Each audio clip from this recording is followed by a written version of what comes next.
iniciando con el estudio de un nuevo libro. Este es el segundo libro de la Torá, que lleva por nombre hebreo Shemot.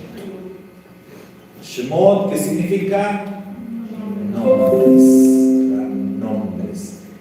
Y nuestra porción abarca desde el capítulo 1, verso 1 del libro de Éxodo, hasta el capítulo 6, verso 1.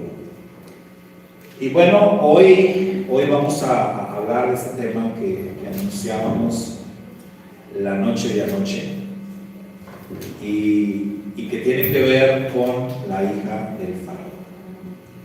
Hoy vamos a hablar de la hija del faraón. Con este título, precisamente, vamos a ponerlo así: hija de faraón, una pregunta, hija de Dios. ¿Sí? Hija de Dios. Y bueno, hay dos lecturas que vamos a estar considerando. Estas dos lecturas son Éxodo, capítulo 2, todo el capítulo 2 del Éxodo, y Juan, la buena noticia de Juan, capítulo 1, versos del 1 al 13. Y son importantes estas lecturas porque, pues, el tema que estamos planteando es esta mujer, hija de Faraón. La Torá nos dice que es hija de Faraón, pero nosotros vamos a ver que hay una transición donde esta hija de Faraón se convierte en una hija de Dios. Dice la Torá en Éxodo capítulo 2: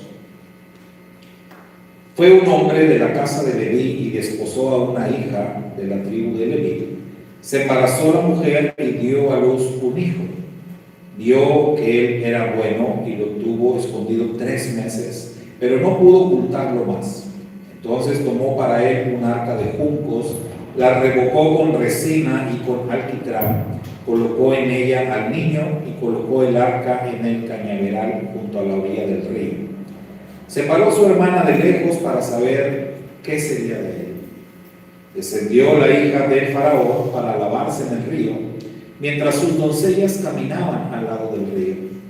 Vio el arca dentro del cañaveral, envió su doncella y la tomó. La abrió y vio al niño. Y aquí que el niño lloraba.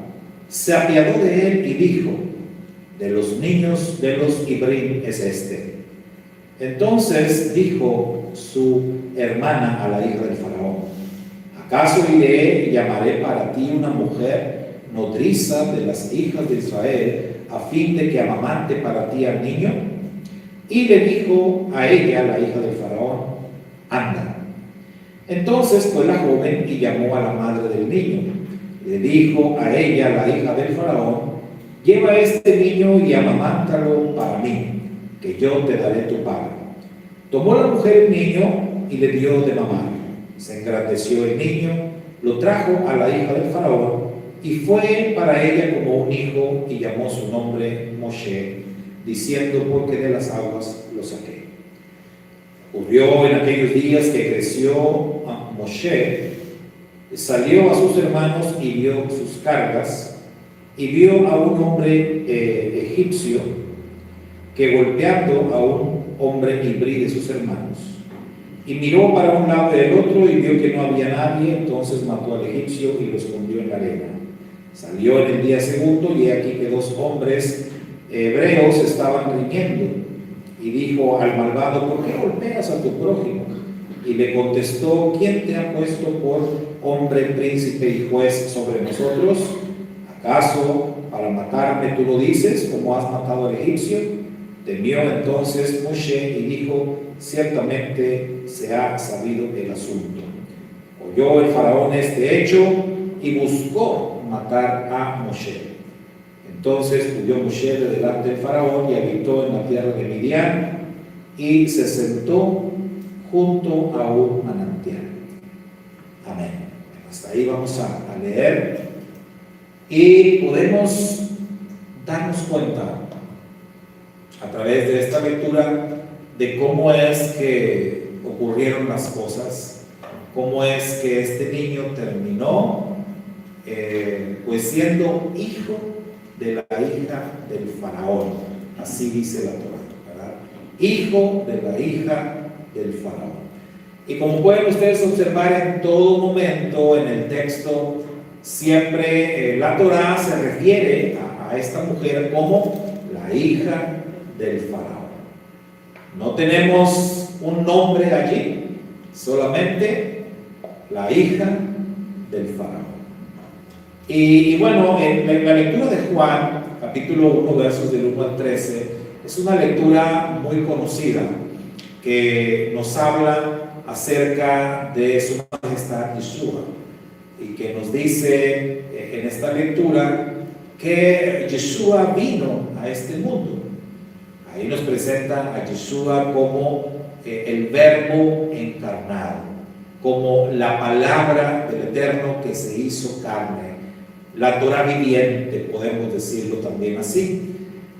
Nos presenta a Yeshua como la luz que vino a este mundo. Y algo que nos dice muy revelador ese texto de Juan también es aquel texto tan popular que cita que a todos los que le recibieron y a todos los que creen en su nombre, Él les ha dado potestad, es decir, les ha dado la autoridad, les ha dado el poder de ser hechos hijos de Dios. Y señala ahí Juan que los hijos de Dios no son engendrados a través de la carne y de la sangre, que los hijos de Dios no se forman por voluntad de varón, sino que los hijos de Dios son llamados así o son adoptados así por la voluntad del Eterno. Entonces, esto quiere decir que cualquier persona puede ser un hijo de Dios.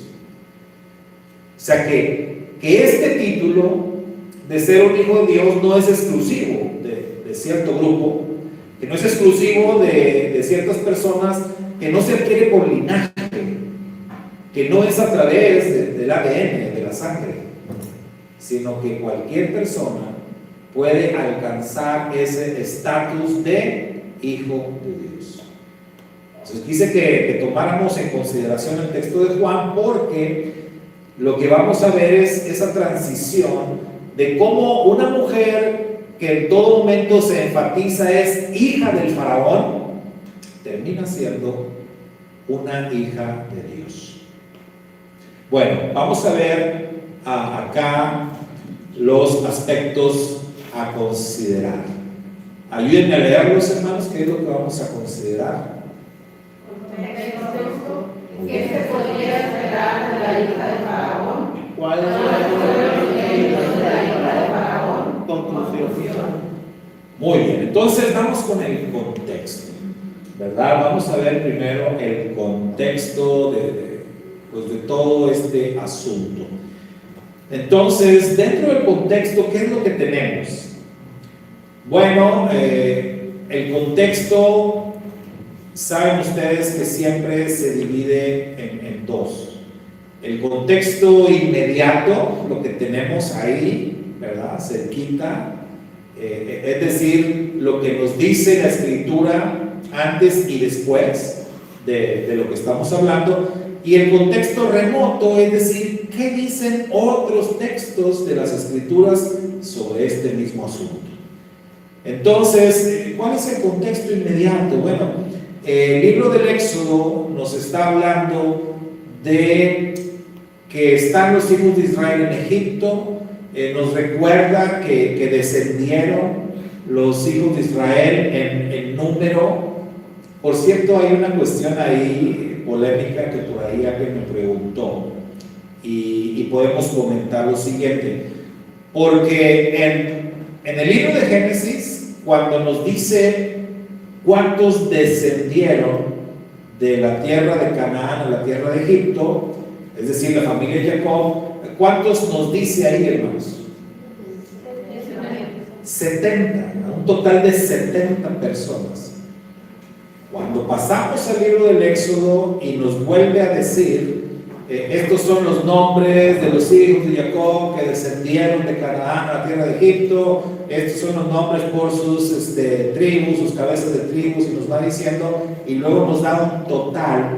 Y hay unas versiones de la Biblia, ahorita chequen sus versiones, pero hay unas versiones que dicen 75. No sé si las suyas, chequen, ahí en Éxodo capítulo 1, cuando da el total de los que descendieron. La Biblia dice 70. Sí, la Biblia es una versión hebraica, entonces dice 70. La Pechita dice 70. ¿Qué? ¿Ninguna dice 75? 70.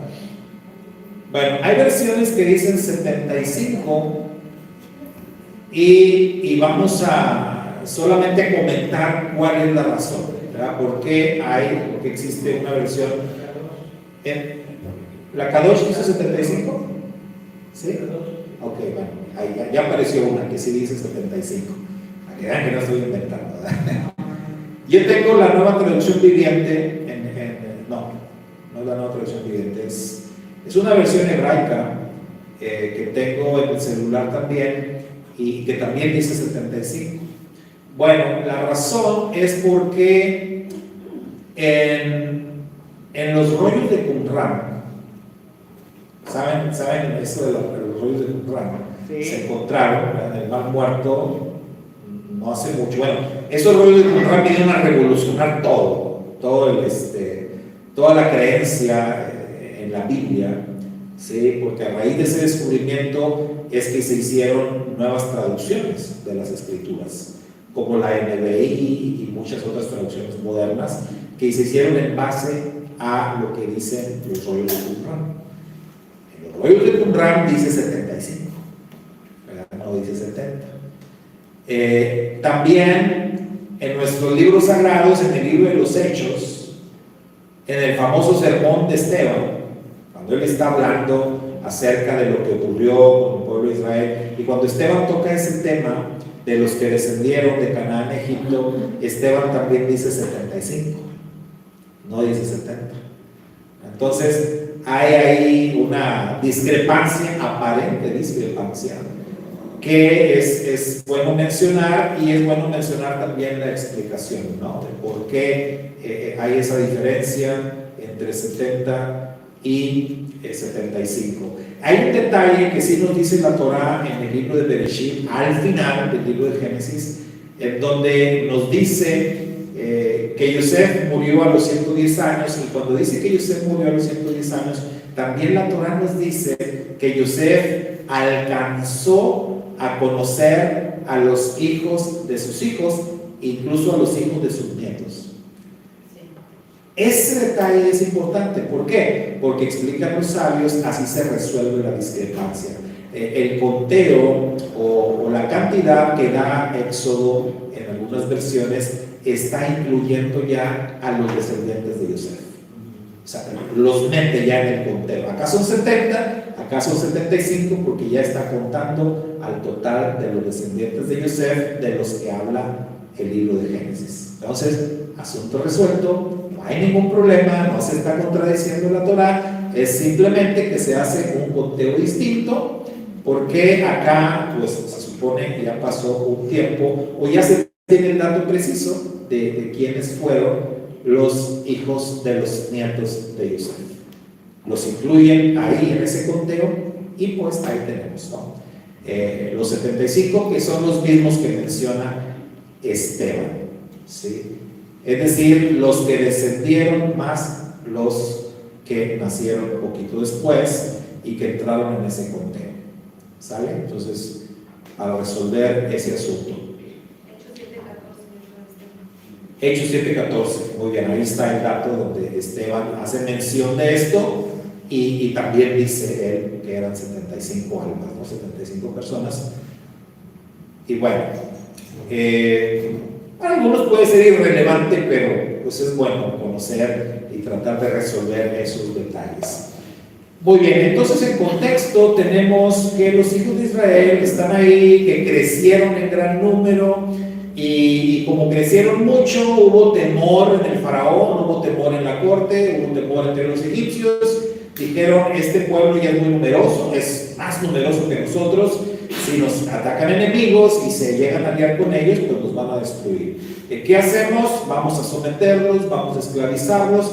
Y se olvidó ahí toda la relación que hubo antes. Dice ahí el libro de Shemot que el faraón desconoció a Yosef. Y yo prefiero decir que lo desconoció a decir que no sabía nada. No creo eso. Desconoció a Yosef, desconoció la obra de Yosef, desconoció a la familia de Yosef, y entonces los tomaron como esclavos. Ese es el contexto. Israel se vuelve esclavo en Egipto, están padeciendo mucho, están sufriendo mucho en manos del faraón y de los egipcios.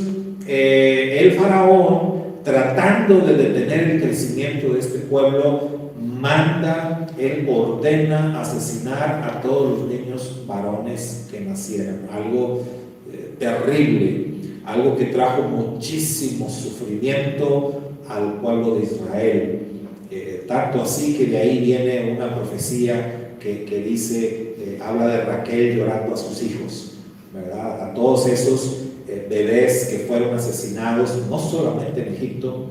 Usted sabe que noticias recientes también en el pueblo judío, en esta guerra tremenda que se está viviendo, muchos niños, muchos bebés fueron sacrificados, fueron asesinados.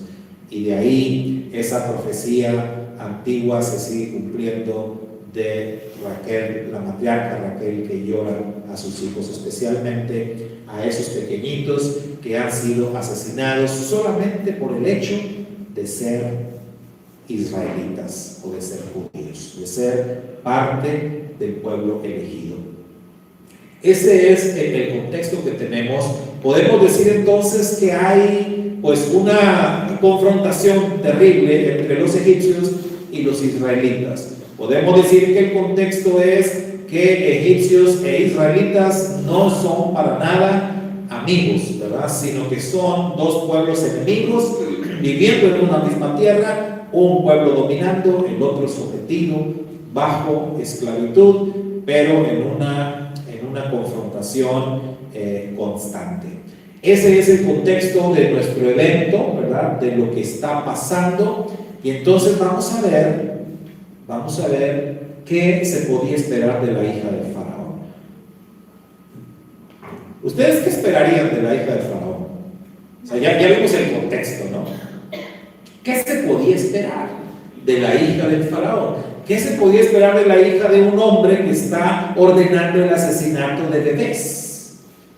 De un hombre que ordenó la esclavitud, de un hombre que era cruel, que era malvado. Bien demostrado que ese hombre era de lo peor.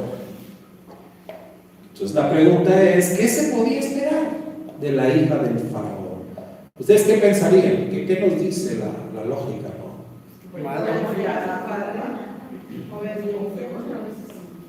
O peor, ¿verdad? Sí.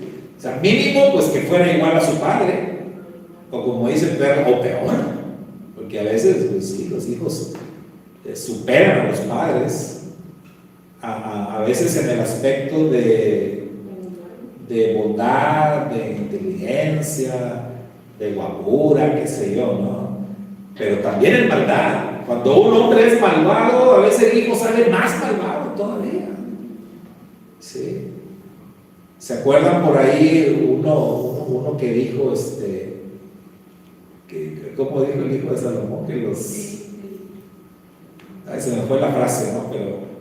Pero él dijo que él iba a superar a su papá. O sea, si ustedes se les hizo que mi papá fue duro, cobrando impuestos, entonces no, espérense que van a ver cómo les va a ir conmigo. Yo soy mucho más duro que mi padre. Entonces, esas cosas pasan, ¿sí? Suelen suceder. Entonces, ¿qué se podía esperar de la hija del faraón? Pues que ella fuera igual a su papá. Vamos a ver estos puntos que tenemos acá. Y comenzamos diciendo justamente este dicho en nuestra cultura que dice, de tal palo, tal astilla. Entonces es algo que tenemos nosotros muy pues comprobado, ¿verdad? Comprobado en nuestra cultura de que pues de tal padre, tal hijo, ¿sí? O sea, que los hijos por lo regular son parecidos a sus padres porque aprenden de sus padres, aprenden comportamiento, aprenden manera de hablar y además se ha descubierto, ¿no?, que con la cuestión del ADN, aun cuando un hijo, digamos, nunca conoció a su padre, se pueden dar casos de un niño que su padre lo abandonó o que su padre murió y como quiera, el niño se va a parecer a su papá. ¿Por qué? Porque está en el ADN. Y esto lo han explicado los científicos, ¿no? Formas de dormir, formas de sentarse, formas de caminar, expresiones, gestos, todo eso, que aunque el niño nunca haya visto a su padre, lo va a tener. ¿Por qué? Porque lo tiene impreso en su ADN. Entonces, cuando la ciencia nos demuestra esto, pues con mayor razón nosotros pensaríamos, oye, pues es hija del faraón. ¿Qué podemos esperar de la hija del faraón? Pues mínimo que al ver ella aquella canastilla en el río, al ella darse cuenta, es un niño de los hebreos, lo mínimo era que esta mujer pues denunciara el hecho, ¿verdad? Digamos, vamos a pensar que ella no fuera tan cruel de agarrar al niño y ahogarla ella misma ahí, ¿no? Es de los hebreos. O le hubiera dado la orden a una de sus doncellas, ahógalo, mátalo, al cabo que es la ley. Esta es la ley de mi padre, entonces mátalo, ahógalo. ¿Para qué quieres un niño hebreo? Entonces supongamos que no fuera tan cruel, pero mínimo ella hubiera denunciado. Ella hubiera mandado llamar a algunos soldados, o le hubiera dicho a su padre, ¿verdad? Papá, encontré este niño de los hebreos. Ahí está, te lo entrego para que tú cumplas con la ley, con el decreto que tú has hecho. Eso era lo lógico, lo que se esperaría de la hija del faraón, pensando en que fuera una hija digna de su padre, que fuera malvada, que fuera cruel, igual que su papá. Lo lógico además, pues acabamos de decir, tenemos dos pueblos enemigos. Tenemos dos pueblos enemigos, los egipcios y los hebreos. Están en guerra de alguna manera. El pueblo hebreo pues está sometido a esclavitud. Seguramente sus sentimientos no eran nada buenos hacia los egipcios, y los egipcios pues estaban también prejuiciados en contra de los hebreos. Los egipcios veían, como dice la Torá, a los hebreos como una amenaza. Y así se los habían hecho sentir de parte de la corte del faraón a todo el pueblo egipcio. Estos hebreos son un peligro, son una amenaza. Hay que acabar con ellos. Desde entonces, ¿no? Ya se jugaba con la mente de las personas. Y pues era lo normal que todos los egipcios sintieran una animadversión en contra de los hebreos. ¿Por qué la hija del faraón habría de ser la excepción? Entonces lo lógico era que ella hubiera despreciado al niño. Eso era lo lógico. Mínimo que ella hubiera dicho, es un niño hebreo, déjalo, ahí abandónalo, y que no hiciera nada absolutamente, ya por lo menos. Eso era lo que se esperaría de la hija del faraón. Lo que se esperaría es incluso que al darse cuenta que estaba ahí la jovencita, que estaba Miriam, al darse cuenta que la niña está vigilando la canastilla, pues, oye, 2 más 2 son 4, ¿verdad? Entonces, ella iba a saber, es tu hermano, ¿verdad? Este es tu familiar. Es a ver, ven para acá tú también, y entonces denunciar a toda la familia. O sea, ella pudo haber hecho eso. Entonces, no solamente iba a morir el niño, es muy probable que toda la familia hubiese sido sacrificada por estar violentando la ley de Egipto, porque por ley, pues ellos ya no deberían ni tener niños. Entonces ellos estaban cometiendo una violación a la ley. Ustedes saben que hoy en día allá en China, por ejemplo, hay leyes así. O sea, allá la ley les permite a las familias, a los matrimonios, tener un hijo y si alguien llega a tener más niños, está violando la ley y se mete en problemas graves. Te pueden hasta aplicar la pena de muerte. O sea, no crean que eso nada más pasó en Egipto, ¿no? Sigue pasando en nuestros días en algunos países.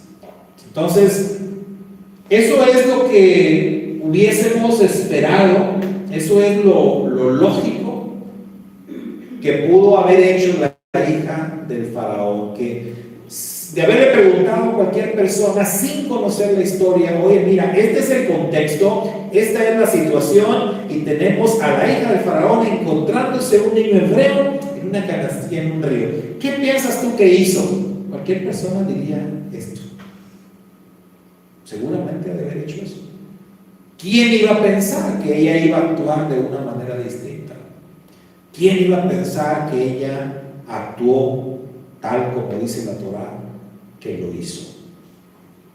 Pero eso nos está enviando un mensaje muy importante. ¿Por qué? Porque la hija del faraón, digamos que no actuó según la lógica. Ella no actuó y no hizo lo que la mayoría pensaríamos que hubiera hecho. Entonces vamos a ver entonces qué fue lo que hizo. O, como lo estamos planteando, ¿verdad? ¿Cuáles fueron los méritos de la hija del faraón? Porque acá lo que estamos viendo, hermanos, es que ella actuó o hizo méritos que le valieron más adelante precisamente esa transformación de la que estamos hablando, de ser la hija del faraón a convertirse en una hija de Dios. Y este hubiese sido un caso muy bueno para nuestra clase, ¿no?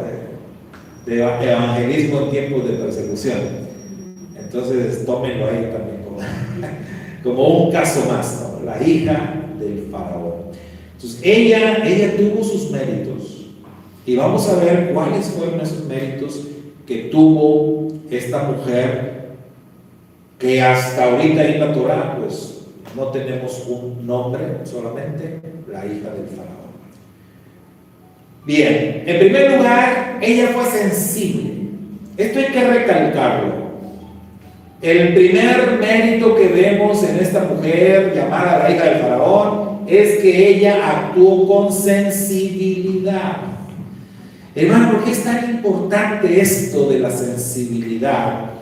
Bueno, porque a los malvados los caracteriza precisamente todo lo contrario. Una persona que es malvada se vuelve insensible. Una persona también que se acostumbra al mal, que se acostumbra a las violaciones de la ley, una persona que se acostumbra a ver actos malvados, que se acostumbra a ver aberraciones y que no hace nada, se está volviendo insensible. Y acá hemos dicho que lamentablemente a muchos nos ha pasado eso. A muchos nos ha pasado que nos vamos volviendo insensibles a ciertas cosas, ¿verdad? Hablamos, por ejemplo, hemos mencionado acá el tema de la violencia y yo recuerdo cuando en el 2009, 2010, aquellos años que empezaba la violencia aquí en nuestra ciudad, en nuestra región, empezaba la violencia y hermano, había estos enfrentamientos, estas balaceras y las calles se quedaban desiertas. Todo el mundo esconderse, nadie salía de su casa, se suspendían clases en las escuelas, ¿se acuerdan? Con todo lo que, no, está muy peligroso y no salgas ese era el sentir ante estos hechos. había esa sensibilidad. Fueron pasando los años y eso no ha cambiado. O sea, sigue habiendo balaceras, sigue habiendo confrontaciones, sigue pasando todo, pero ya nos acostumbramos, ¿verdad? Ya nos acostumbramos y ahora lo único que hacemos es, pues, ¿dónde está? Ahí, me voy por acá, pero igual salgo, igual voy, igual hago mis cosas y ya pues nos hemos vuelto un tanto insensibles. A veces nos ha tocado ver ahí gente, ¿verdad? Asesinada que está, porque nos toca pasar por ahí y pues ya ves, pues es lo normal, ¿verdad? Y eso es precisamente ser insensible.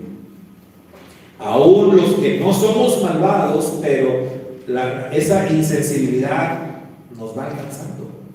Por eso el mérito de esta mujer es mucho, porque ella mostró sensibilidad. ¿Sí? Ella fue sensible ante esto que estaba ocurriendo. Ella pudo haber ignorado, ¿verdad? De entrada pudo haber ignorado la canastilla. Oye, tiene un niño, ay, déjalo, ¿no? Pero ella fue sensible. Un mérito muy importante que ella tiene es que ella desafió un decreto real. Desde el momento en que ella se da cuenta, es un niño de los hebreos. O sea, ella sabe lo que debería de haber hecho, de acuerdo a la ley egipcia, pero no lo hizo. ¿Se acuerdan? La semana pasada hablábamos de Rahab.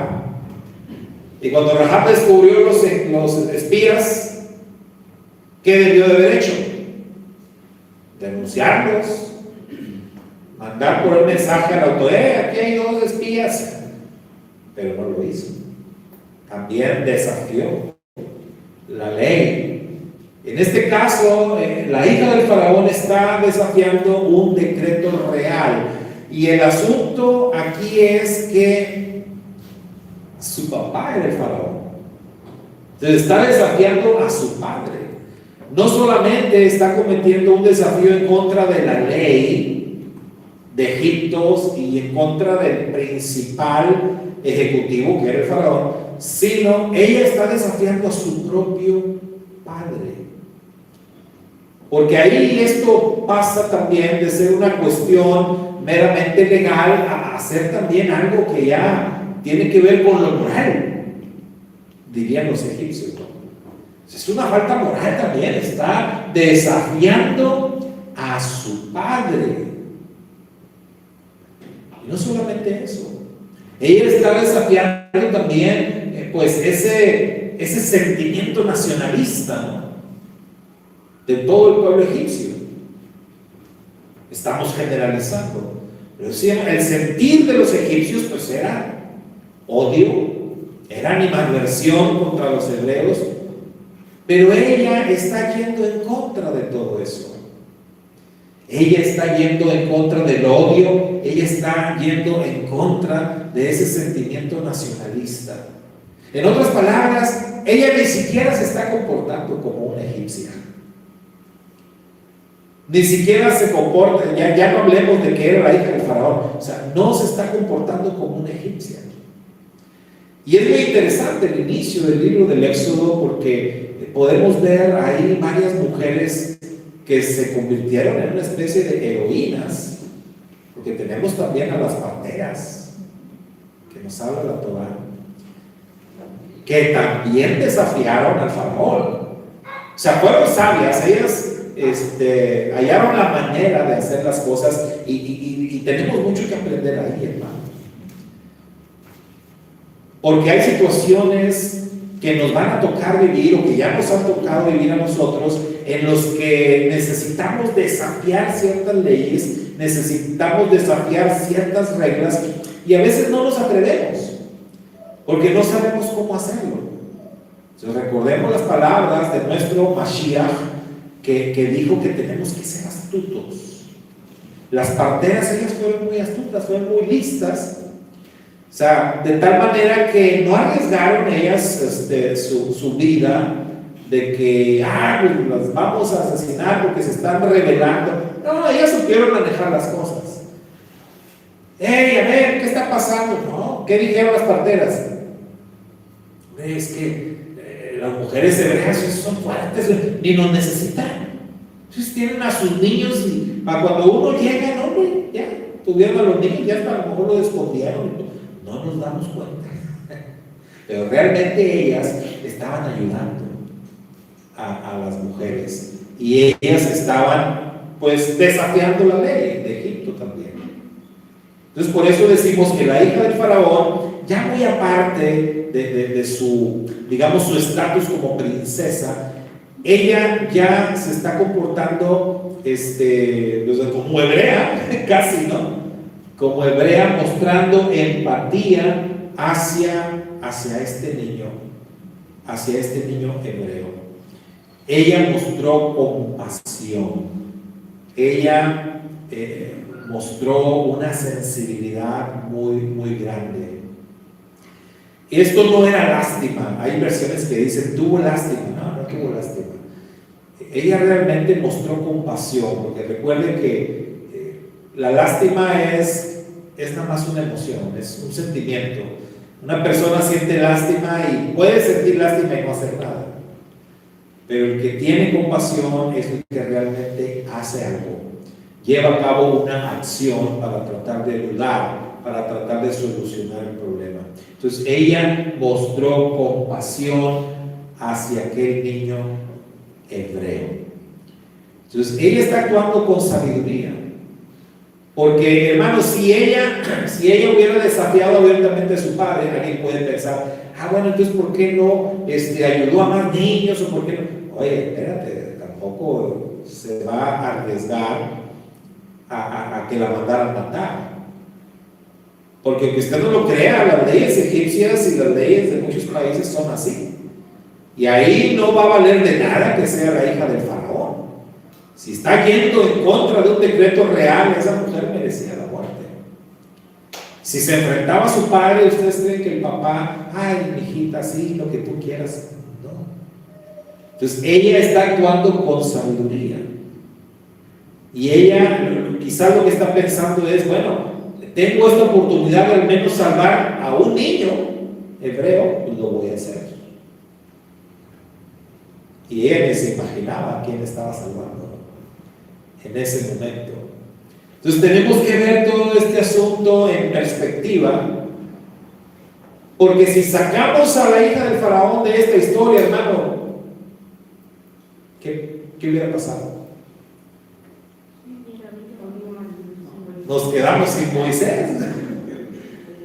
No hubiera habido Moisés, no hubiera habido redención, no hubiera habido el libertador de Egipto. O sea, para entender de lo que estamos hablando, para entender el alcance de las acciones de esta mujer, para entender los méritos que ella tuvo. ¿Sí? Así de sencillo. Si ella no hubiera hecho lo que hizo, nos quedamos sin libertador para el pueblo de Israel. Entonces, otro mérito de ella fue que ella se mostró condescendiente con Miriam. Porque el relato de la Torá, hermano, es muy, ¿cómo diríamos? Lo presenta así como una cuestión de una plática, así como si dos amigas platicando, ¿no? Ahí no hubo protocolos, ahí no hubo nada de eso. Ella fue amable y condescendiente con Miriam. Otra vez, es la hija del faraón, es la princesa. Y acá tenemos una jovencita hebrea, esclava. ¿No les parece que ese diálogo se da muy yo lo veo así, ¿no? Como que se encontraron dos amigas y ¿qué tal? Y empiezan a platicar. ¿Qué sería lo más normal? Pues los protocolos, ¿no? Su Alteza, su Majestad. No, la niña le habla como si no es nadie. Y la princesa fue amable. Aunque la Torá no lo dice, hermano, pero ¿Ustedes no creen que realmente la hija del faraón se dio cuenta de cuál era la situación? Como dije hace rato, pues 2 más 2 son 4. O sea, tengo una canastilla aquí con un niño, está esta muchachita aquí vigilando. Y enseguida sabe quién es. Sí, o sea, es obvio. Y luego la niña, ¿quieres que te consiga una mujer para que no? Era obvio. Sí, claro. Entonces, este es un mérito también de la hija del faraón. Ella fue amable, ella fue condescendiente, ella se volvió cómplice de todo esto. Ella supo que esta niña era hermana, ella supo que estaba entregando al niño en los brazos de su propia mamá. Sí, lo sabía. Pero ese fue su mérito también. Todo pues, empatía, amor que ella mostró hacia esta familia. Este fue otro de sus méritos. Vamos a ver la siguiente. Bueno, el otro mérito que ella hizo fue el haber hecho un compromiso. Un compromiso, hermano, de veras, con convicción y con firmeza. Porque no fue nada más el hecho de salvarlo en ese momento, sino que ella, cuando escuchó a Miriam, cuando le dijo, trae a la mujer, y cuando ella le dice a Jocabed, a la propia mamá del niño, se lo entrega y le dice, mira, llévatelo, críalo para mí, te voy a pagar, aparte, ¿no? Yo te voy a pagar. Y la Torá dice que pasaron años. Pasaron años. Ella pudo, pues ya, haber quedado eso como una anécdota ahí en su vida, como, sí, una vez me encontré un niño, pero no. Pasaron años y si el niño fue criado ahí y fue, salvado, si el niño creció sin problemas, fue porque siempre tuvo la protección de la hija del faraón. Porque en esos años que el niño estuvo con su mamá, tuvo esa protección. Y quiero pensar que ahí ella actuó en todo momento con sabiduría, que ella actuó, pues, digamos, a escondidas. O sea, no que ella desafió abiertamente a su padre que hubiera muerto, pero ella supo cómo hacer las cosas. Y así, de manera discreta, arriesgándose, porque claro que te arriesgas. Claro que te arriesgas. Imagínese usted que una de las doncellas hubiera dicho, ya mi señora me cae mal porque me hizo esto, ya voy a chismear lo que está haciendo. Porque sí pasan esas cosas, sí pasa. Luego alguna persona en quien confiabas, algún amigo, alguien cercano, que le diste información o que era tu cómplice en algo y luego te traiciona. Te dan la espalda por algún detalle, se enojan contigo y luego ya andan diciendo hasta lo que no. Imagínense que una de sus doncellas, un mal día, se hubiera enojado con la princesa y le va con el chisme al faraón. Pudo haber pasado. Entonces, seguramente ella involucró más personas para poder proteger al niño, para poder cumplir con su compromiso que ella hizo. Y yo creo que el Eterno fue bueno con ella también. Le proveyó a las personas adecuadas para poder proteger al niño durante sus primeros años de vida. Pero lo que vemos es que ella entonces hizo un compromiso firme y lo mantuvo por años. Llegado el momento, nos dice la Torá, llegado el momento y ya el niño grandecito, después de años, ella recibe al niño y lo adopta, ¿sí? Porque ella lo adoptó como su propio hijo. Y esta parte que es la más emocionante, ¿no? De todo lo que hizo la hija del faraón, podemos decir, esta es el clímax, esta es la parte clave, si usted quiere, lo más importante. Ella le puso nombre. Ella le puso nombre, ella lo llamó Moshe o Moisés. Ella le puso el nombre, hermano. O sea, el niño, ¿qué edad tenía el niño cuando fue puesto en el río?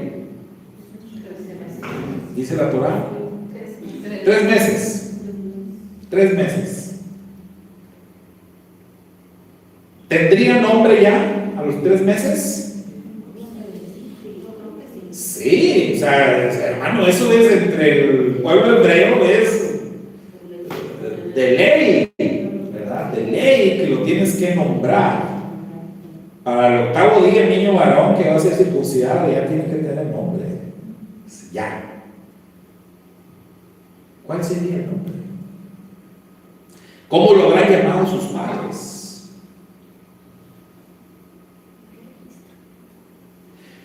En la tradición judía se dice que Moshe tuvo varios nombres.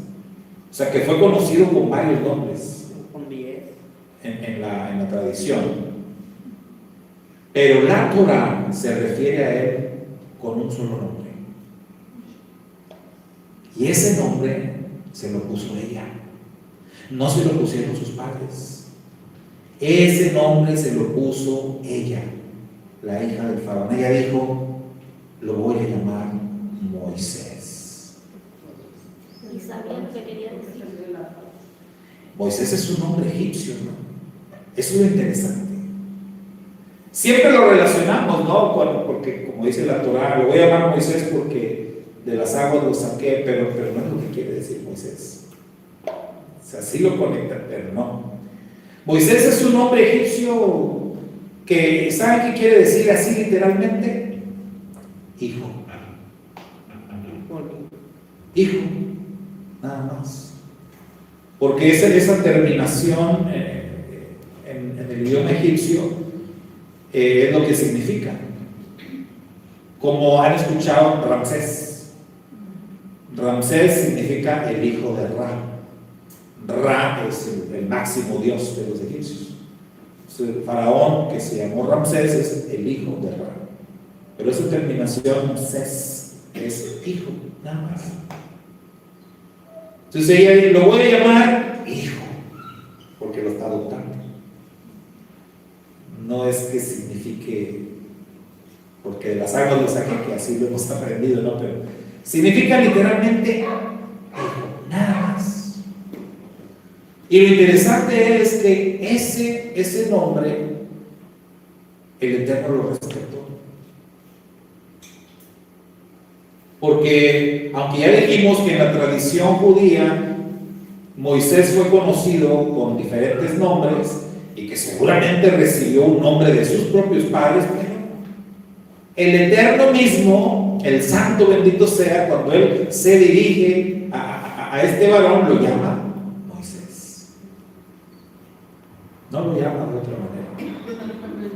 Y no le cambió el nombre. Qué interesante, ¿no? Porque a Abraham le cambió el nombre, a Sarai le cambió el nombre, a Jacob le cambió el nombre, o sea, a varios, pero Moisés, el Eterno dijo, se queda con ese nombre.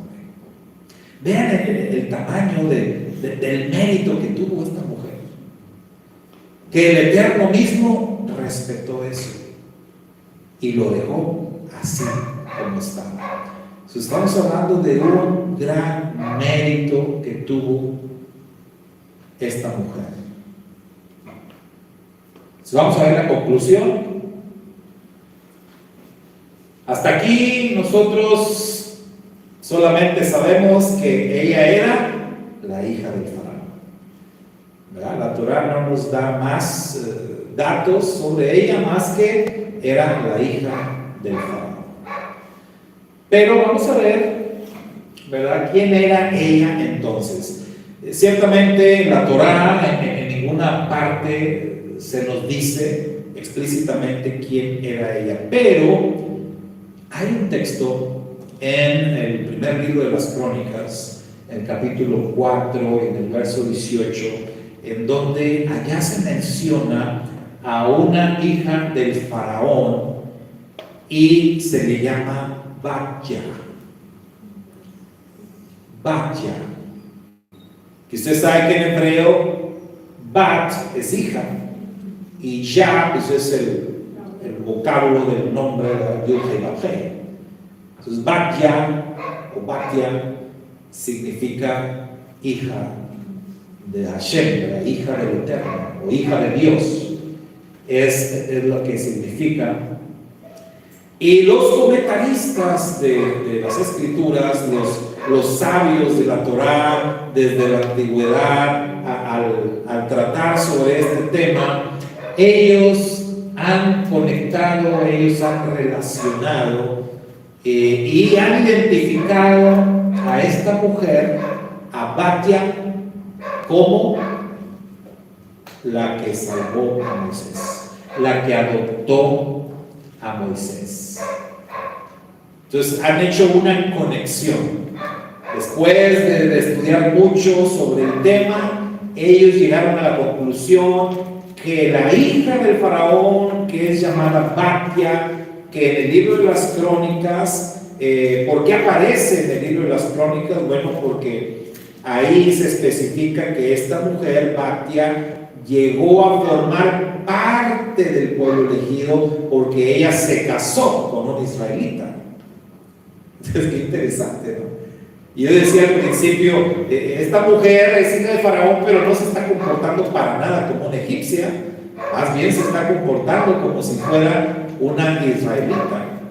Pues Batya terminó casándose con un israelita y terminó teniendo sus propios hijos hebreos, ¿sí?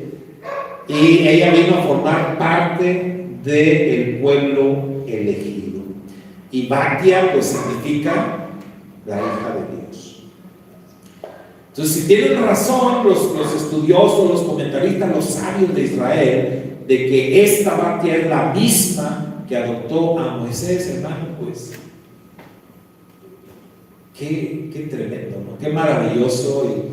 Y estamos ahí viendo esta transformación enorme de alguien que sencillamente era llamada la hija del faraón y que se convierte en la hija de Dios. Vamos a ver la última diapositiva. Entonces tenemos que a partir de todo esto los sabios obtuvieron, hermano, una de las lecciones más impactantes que podemos tener en las Sagradas Escrituras.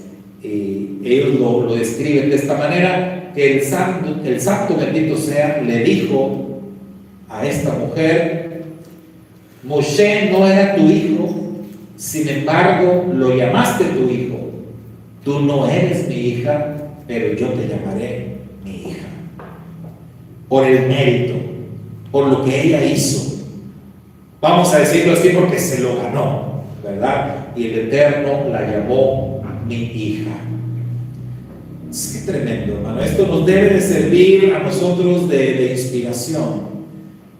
Esto de verdad nos debe de motivar y de recordarnos que los caminos del Eterno no son nuestros caminos.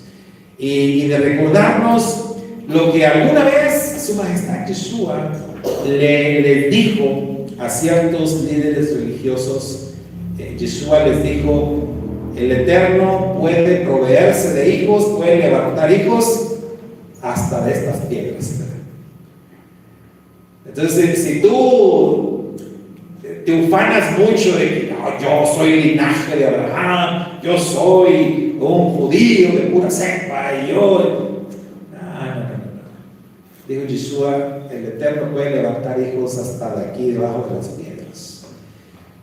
Aún de las personas o de un grupo o de un pueblo, de lo peor que te puedas imaginar, el Eterno puede de ahí sacar, de ahí levantar hijos suyos. Así es el Eterno. Así es que obra nuestro Padre Celestial. Por eso no debemos nosotros de demeritar a nadie, de menospreciar a nadie, ¿verdad? No debemos de... ¿Se acuerdan aquel discípulo que dijo, Nazaret? ¿Qué puede salir de bueno de Nazaret? Pues ahí creció Su Majestad Yeshua. Entonces, por eso no debemos nunca demeritar a nadie, a ninguna persona, a ningún pueblo, a ninguna familia. No debemos nosotros, porque no es nuestro papel, ¿verdad? De juzgar, de señalar. Si el Eterno quiere, Él salva a quien Él se le dé la gana. El Eterno puede transformar la vida de cualquier persona. A veces nosotros decimos, no, es que este es bien malvado, este ya no tiene. No, a lo mejor sí. Tú piensas que no. Pero miren, la hija del faraón, que creció en un ambiente hostil, que creció entre las tinieblas, que creció bajo la sombra de un hombre que era cruel, que era terrible, pero ella rompió los paradigmas, ella rompió la lógica, ella rompió con todas las leyes habidas y por haber, y por ley divina ella se convirtió en una hija de Dios y se convirtió en parte del pueblo elegido. Eso mismo puede pasar con cualquier persona, aunque crezca en un ambiente de lo peor, en un ambiente de tinieblas. Cualquier persona puede ser transformado en un hijo de luz. Algunos de nosotros tenemos testimonios bastante fuertes de dónde el Eterno nos sacó, de dónde nos levantó. Así que retomemos esta lección, aprendamos de la transformación de la hija de Faraón en Batia, en una hija de Dios, y sigamos con entusiasmo proclamando y llevando el mensaje de redención a todas las personas, porque el mensaje debe ser escuchado por absolutamente todas las personas. Shabbat Shalom. La bendición del Eterno sea con todos nosotros en este día de Shabbat y sigamos adelante. Vamos a concluir nuestro servicio de Shabbat. Bendiciones para nuestros hermanos que nos han acompañado a la distancia.